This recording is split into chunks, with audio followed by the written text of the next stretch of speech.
गानोत्सुकाय गानमत्ताय गानोत्सुकमनसे गुरुपूजिताय गुरुदैवताय गुरुकुलस्थायिने गुरुविक्रमाय गुह्यप्रवराय गुरवे गुणगुरवे गुरुदैत्यकलक्षेत्रे गुरुधर्मसताराध्याय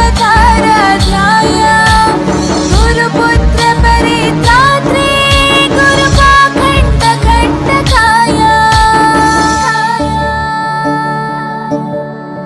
गीतसाराय गीततत्त्वाय गीतगोत्राय धीमहि गूढगुल्फाय गन्धमत्ताय गोजयप्रदाय धीमहि गुणातीताय गुणाधीशाय गुणप्रविष्टाय धीमहि एकदन्ताय वक्रतुण्डाय गौरीतनयाय धीमहि।